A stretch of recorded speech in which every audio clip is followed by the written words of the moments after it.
Meus irmãos e minhas irmãs, paz e bem. Estou aqui na Praça do Santuário da Visão, em Campo Sampiero. Ali no fundo se vê, depois vamos estar mais próximos, o Santuário da Nogueira, aquele lugar onde Santo Antônio viveu no alto de uma nogueira pelo último mês da sua vida. Daqui de Campo Sampiero, Santo Antônio parte para ir para Pádua quando pressente, na manhã do dia 13 de junho de 1231, que chegava o momento da sua morte. Ao meio-dia tem um monumento na frente do Santuário da Visão, que partem carregando Santo Antônio em um carro de boi. E chega então a Arcella, que é o santuário já na entrada de Pádua, e depois ele é sepultado no convento onde estavam os frades, que é hoje a Basílica de Santo Antônio. Então nós temos os dois santuários aqui em Campo Sampiero, o santuário de Arcella, o local da morte, e o santuário onde está o túmulo de Santo Antônio de Pádua, que morre aqui no dia 13 de junho de 1231, aos 37 anos. Nós continuamos a nossa peregrinação com a palavra de Deus. A antífona de entrada de hoje: meu Deus, vinde libertar-me, apressai-vos, Senhor, em socorrer-me. Vós sois o meu socorro e o meu libertador. Senhor, não tardeis mais. O texto que nós ouvimos hoje na primeira leitura do profeta Jeremias é tirado daquele que é chamado o livro da consolação. Depois de todo o sofrimento do profeta que nós buscamos acompanhar, de certo que nós não seguimos toda a leitura contínua do livro, mas nós apreciamos, escutamos alguns pedaços desse livro, e nós vimos então nisso a história sofrida deste profeta. Um profeta que retrata na sua obra, na sua profecia, todo o sofrimento do justo que é perseguido. E agora então uma palavra de consolação. O Senhor se dirige ao profeta. Isso diz o Senhor, Deus de Israel: escreve para ti no livro todas as palavras que te falei. Isso diz o Senhor: incurável é tua ferida, maligna a tua chaga. Todos os teus amigos te esqueceram, não te procuram mais. Então essa é a história pessoal do profeta. Recordemos-nos que já ouvimos na profecia de Jeremias ele falando desse sofrimento, da sua solidão, que se sente abandonado por todos, inclusive por Deus. Então agora Deus vai recordar para o profeta a sua situação pessoal de sofrimento, para no final dar uma palavra de esperança. Eu te tratei com dureza por causa de tuas inúmeras maldades e por causa do teu endurecimento no pecado. Agora Deus se dirige ao povo de Israel. Veja que, falando ao profeta, Deus, por assim dizer, não vai passar a mão na cabeça do profeta e dizer assim: você não está sofrendo, você não pode viver essa tua situação pessoal como um drama, nem diz: vou te tirar disso imediatamente. Mas Deus vai garantir a sua presença ao lado do profeta.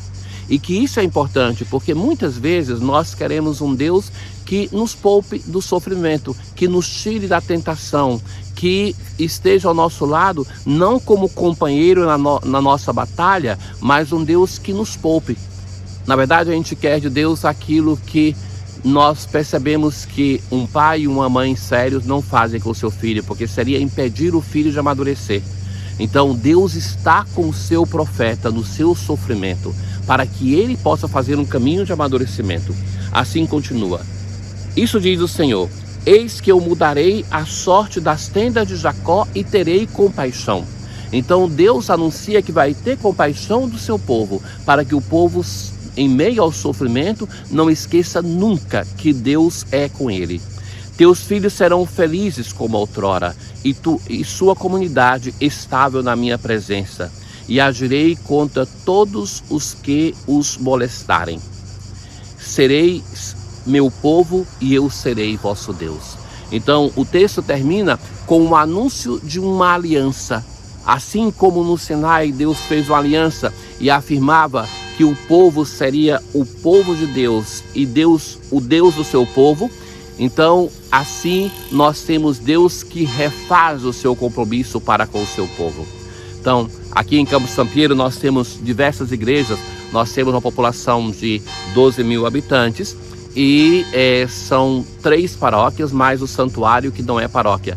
Então cada igreja tem os seus sinos que soam, que marcam, e esse chamado, os sinos têm essa função de o chamado à conversão, a dedicar o tempo, a consagrar o tempo ao Senhor. Acabamos de ouvir as horas anunciadas pelo sino. No Salmo 101, o salmo que rezamos hoje: as nações respeitarão o vosso nome e os reis de toda a terra a vossa glória.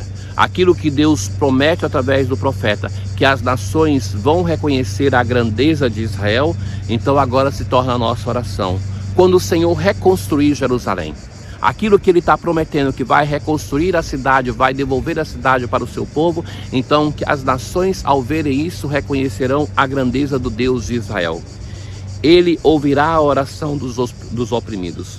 Para as futuras gerações se escreva isso: Ele inclinou-se de seu templo nas alturas. Para as futuras gerações.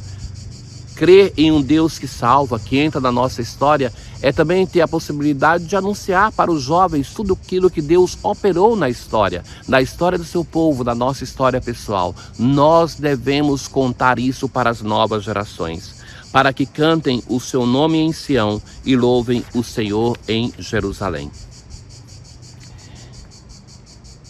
Nós continuamos a escuta do Evangelho de Mateus e assim vai dizer o autor sacro: depois que a multidão comera, porque nós ouvimos a narração do milagre do pão, ele despediu-se das multidões e foi para o monte a sós para rezar. E os apóstolos estavam no barco. A barca era agitada pelas águas. Então Jesus vem pela manhã caminhando em direção dos apóstolos, caminhando sobre as águas. E eles ficaram apavorados e diziam assim: é um fantasma. Meus caros, esse texto faz uma alusão já que o Evangelho é sempre escrito depois do mistério pascal, ainda que contando a vida de Jesus antes do mistério pascal, mas é escrito depois. É quando os apóstolos creem na ressurreição que se torna importante recordar o que aconteceu com Jesus antes da paixão, morte e ressurreição. Recordem-se que Jesus ressuscitado também não era reconhecido. Então, em um milagre assim grandioso, que é caminhar sobre as águas, que é dominar aquilo que se pensa que é indomável, Jesus então não é reconhecido e pensam: é um fantasma. Ficam apavorados. E Jesus vai dizer: coragem, sou eu, não tenhais medo. De novo esse refrão que se repete: não tenhais medo. E Pedro então vai dizer assim: Senhor, se és tu, manda-me ir ao seu encontro caminhando sobre as águas. Então aquilo que assustou em Jesus, que é dominar o mal, que a água é o símbolo do mal, da força do mal, o apóstolo quer essa experiência. Mas vejam que Jesus vai dizer assim simplesmente: vem. Pedro começa a caminhar.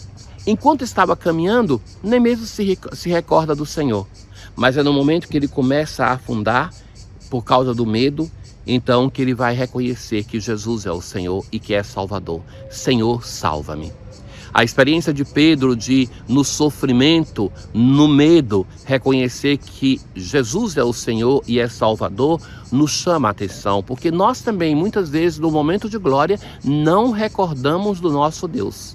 Então, a experiência de falência, de sofrimento, de dor, de doença, de morte de uma pessoa amada, pode ser para nós a ocasião de, em meio ao sofrimento, reconhecer que Ele é o nosso Senhor, que Ele é o nosso Salvador. Jesus vai reprovar o apóstolo e vai dizer: homem fraco na fé, por que duvidastes? E assim que subiram na barca, o vento se acalmou. E os que estavam na barca prostraram-se diante de Jesus, dizendo: verdadeiramente tu és o Filho de Deus. Após a travessia, desembarcaram em Genezaré. Os habitantes daquele lugar reconheceram Jesus e espalharam a notícia por toda a região. Então levaram a ele todos os doentes e pediram que pudesse ao menos tocar a barra de suas vestes. E todos os que tocaram ficaram curados. Então a narração termina com uma profissão de fé de Pedro, dos apóstolos que estão na barca, que é a igreja, e daqueles que estão fora da barca, que reconhecem o Salvador. Na nossa oração de hoje nós dizemos: manifestai, ó Deus, vossa inesgotável bondade para com os filhos e filhas que vos imploram e se gloriam de vos ter como Criador e Guia, restaurando para eles a vossa criação e conservando-a renovada. Tenham todos um bom dia.